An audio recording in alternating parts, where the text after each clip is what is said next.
June 8th, 2023 California Board of Behavioral Sciences meeting. My name is Chris Jones, chairperson of the board.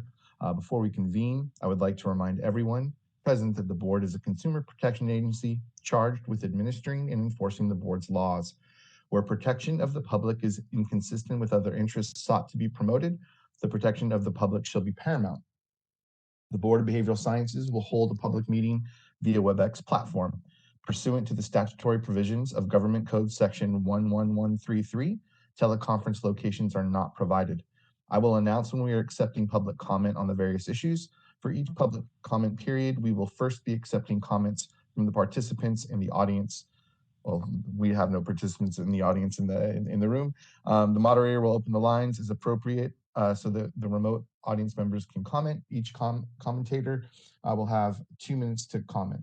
Moderator, would you please provide the audience instructions on how they may participate during the meeting at the appropriate times? This is the moderator. When public comment is requested, I will turn on the question and answer feature to facilitate this. Comments should be limited to the topic addressed for the specific agenda item. Each time we will display instructions on the screen, and audience members may click on the question mark, typically at the lower right-hand corner of their WebEx screen, type comment into the text box, and then click send to be recognized. You may also choose to raise your hand by clicking on the hand icon at the bottom row of your computer's WebEx screen, or if you're an audio-only participant, you can press *3 on your device to raise your hand. Each commenter will then be invited to unmute themselves, and they'll be given 2 minutes to speak with a 15-second warning. At the end of that time, their microphone will then be muted, and we will move on to the next commenter. Thank you, moderator. Members, during the roll call, please introduce yourself and let the public know whether you are a public or a licensed member. Christina, please call roll to establish a quorum. Good morning. Chris Jones. Here, Chair, LEP member. Wendy Strack. Public member. Max Disposti. Hi, good morning. Max Disposti, he, him pronouns, public members. Susan Friedman. Here, public member. Justin Huff. Here, LMFT. Abigail Ortega. Here, LCSW member. Kelly Ranasinghe. Here, public member. John Sovak.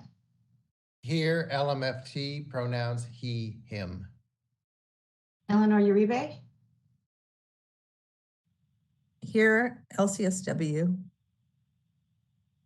Dr. Annette Walker. Good morning, everyone. Pronouns she, her, hers, public board member. Yvette Caceres Willis. Good morning, public member. We have a quorum. Thank you, Christina. Before we begin, I would like to remind all speakers to please remain on topic when making comments on the agenda items. So next on the agenda is the discussion and possible action regarding amendments to the board's temporary practice bill proposal, AB 232, Aguilar Curry. Roseanne, would you please provide us with an overview? Yes, thanks, Chris. So our bill AB 232 was heard in Senate Business and Professions Committee on Monday, and I'm happy to report that it passed through that committee. This is our temporary practice bill, practice allowance proposal that would allow a licensee who has a current active and unrestricted license in an equivalent profession in another state to see their client that is traveling in California for a period of 30 consecutive days in a calendar year if they meet certain requirements. And so we heard the Senate Business and Professions Committee heard the bill on Monday, like I said, and they actually requested one amendment that I provided that I would take to the board. That they had a concern with one of the language, one of the words in one of the requirements that basically a licensee needs to make in order to qualify for the proposed temporary practice allowance. There's a requirement in law right now that we're proposing that says the client is a client of the person and was the person's client immediately before the person became located in California. And so they liked that they were fine with that sentence, that they just wanted the term immediately to be clarified a little bit further. So I consulted, we kind of talked about it with them and what they wanted to see. And then I talked about it with the stakeholders to see if there was any objections. And we came up with the following language that's in your packet today. It would say, the new proposed language would say, the client is a current client of the person and has an established ongoing, then we would say either client-provider relationship or therapeutic relationship. And I'd like the board to discuss if they have a preference there with the person at the time the client became located in California. So that's the amendment that would be made to Business and Professions Code, section 4980.11 A4, 4996.16.1 A4, and 499.23 A4. If the board approved it today. I'll open that up for discussion. All right, thank you, Roseanne. Any comments from our esteemed board members? Mr. Sovek, I see your hand. There you go. Thank you. Hey, Roseanne, is there a way to put something that has actually like a time frame on it? Like they were a client a minimum of 90 days previous to coming to California, 30 days, 60 days, something like that? We discussed that, and that was the part of the initial discussion, but when I took that back to the stakeholders, they had concerns, and so we kind of shifted courses and landed on this language. The concern was, what if somebody's like a week short or something like that?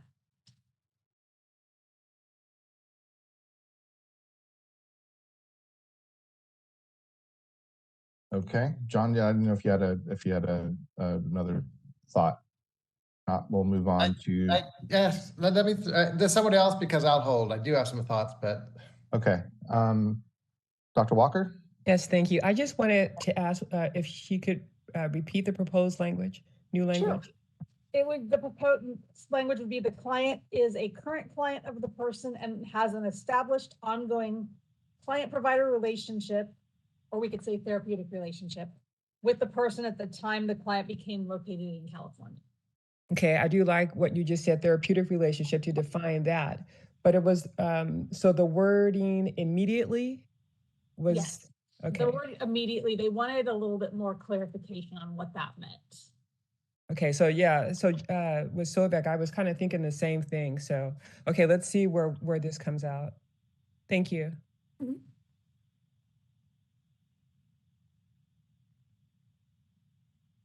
All right, anybody else have a? Kelly? I'm reading the proposed language. The only thing I'd say is I like client provider versus therapeutic, and that's it. Okay. Yeah, I think just one or the both were raised, and I think one or the other. I think that it doesn't quite work together. Say ongoing client provider therapeutic relationship. I think that we probably should choose one or the other for clarity. All right, I also like client provider. Okay. John? So I guess for me, the word established is just as vague as immediate. I actually think immediate is much more clear than established because there's no clinical definition of established relationship. And part of the reason why I'm being so picky about all of this languaging is this idea of how people are using these kind of national-based systems, moving into places. So established could legally be one session. We have no definition of what established is, and there isn't a clinical definition of it. So that word bothers me quite a bit if we don't put some kind of time frame within it. Because once again, I could say I have an established relationship with you, Roseanne, because we've had one session, and now I'm going to do 30 sessions with you in California. Okay.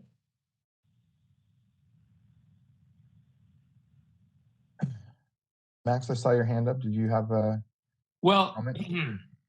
So I understand why the previous original language didn't work because it was the immediate relationship without the context of the wording that we're putting around. It could be really anything. So I do like the new language. I also agree with perhaps the switching of the word will be more hopefully, but I know also timing is an issue here because we don't have time to send it back and revise in case there are issues. So I'm more tempted about moving a motion, including the, John, you mentioned the word that it just skipped to me, the last definition about changing.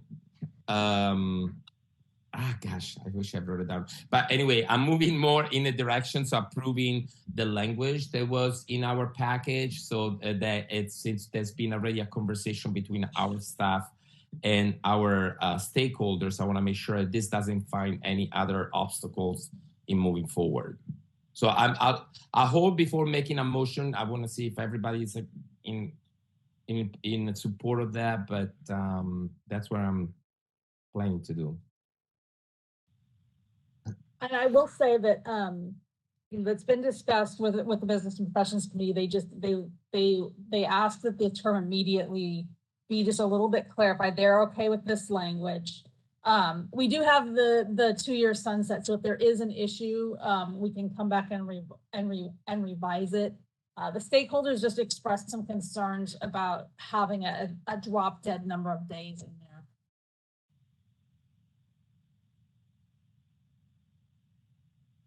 Okay, anybody else before we move to public comment?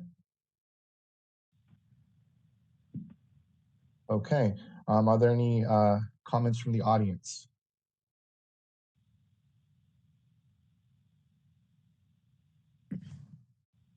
Moderator?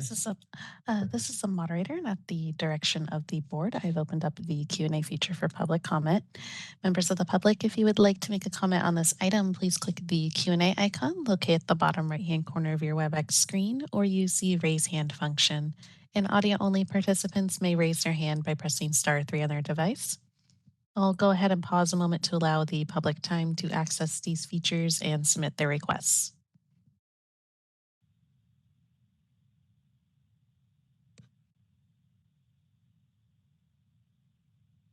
All right, and seeing none, would you like me to close that Q&A panel? Yes, please. Thank you, moderator. Okay, do we have a motion on the floor? How we'd like to proceed?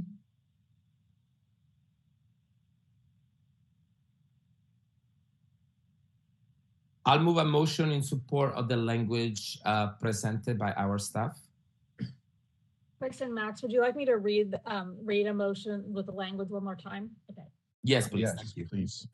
So currently what it sounds like is on the table is to be direct staff to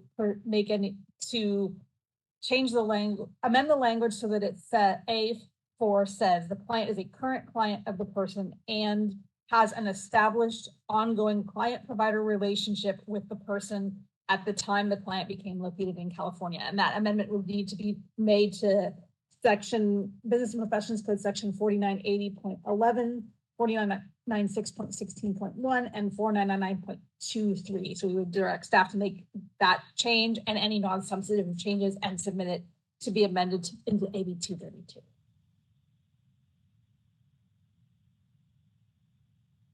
Max, did you want to continue to make that motion based on what Roseanne said? Yes, and then I see a hand raised by Eleanor. Yes. I do. Go ahead, Eleanor. So it looks like they want us to choose say whether we agree with that verbiage, and then I would say assume that we're going to choose one or the other, and I'm okay with either. But I kind of like the therapeutic, but I'm okay with either. So I would say when the motion is said, we can choose one or the other. Max did make the motion to move forward with the client provider language. Okay. All right, anyone else? I'll second the motion.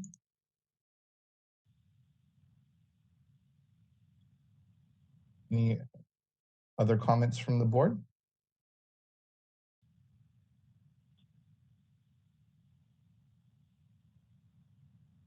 No, okay, sorry, I'm trying to scroll back and forth on the screen to make sure I see everybody. Okay, do we have, moderator, would you open up the public comment, please? This is the moderator, and at the direction of the board, I've opened up the Q&A feature for public comment. Members of the public, if you would like to make a comment on this item, please click the Q&A icon located at the bottom right-hand corner of your WebEx screen or use the raise hand function. And audio-only participants may raise their hand by pressing *3 on their device. I'll pause a moment to allow the public time to access these features and submit their requests.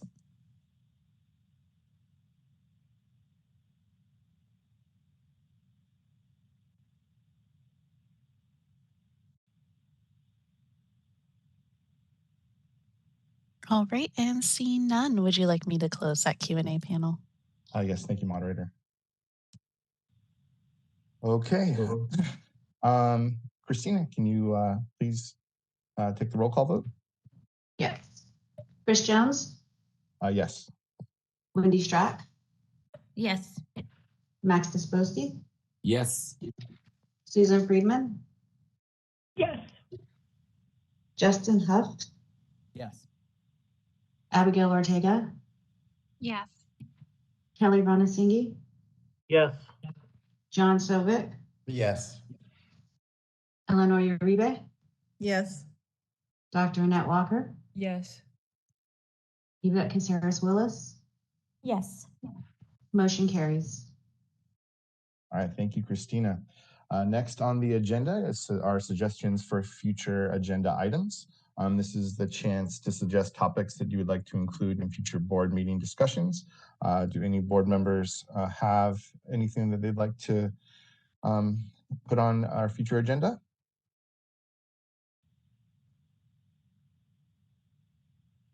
Not seeing anybody. Okay. Are there moderator? Oh, Kelly, go ahead.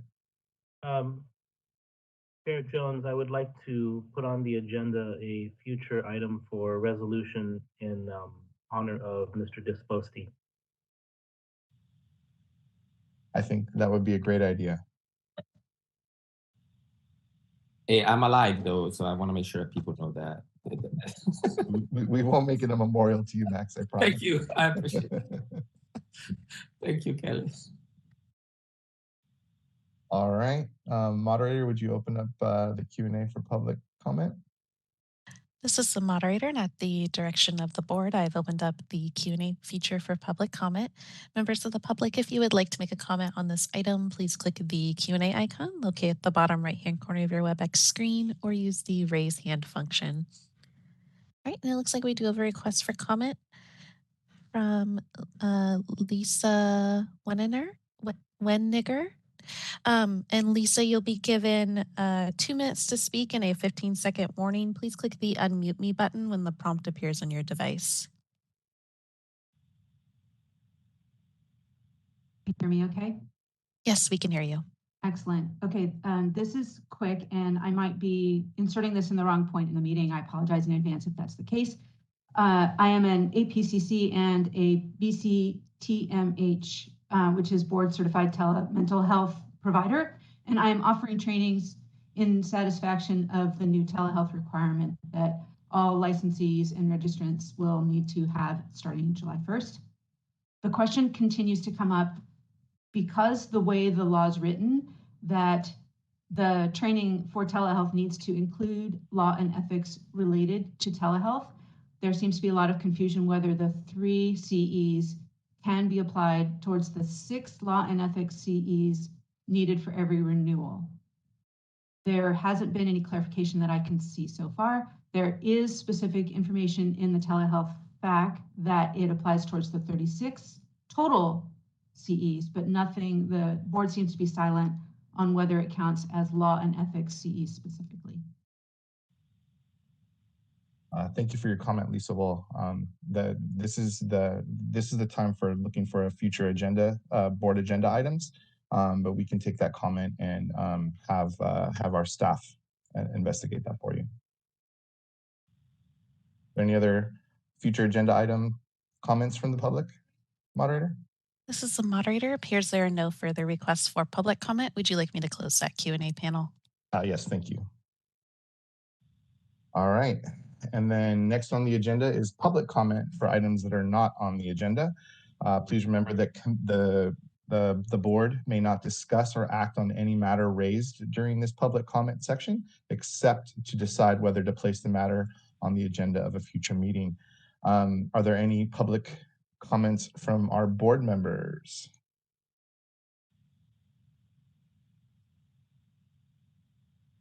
It does not look like it. All right, moderator, would you please open the Q&A for comments from the public? This is the moderator, and at the direction of the board, I've opened up the Q&A feature for public comment. Members of the public, if you would like to make a comment for items not on the agenda, please click the Q&A icon located at the bottom right-hand corner of your WebEx screen or use the raise hand function. I'll pause a moment to allow the public time to access these features and submit their requests.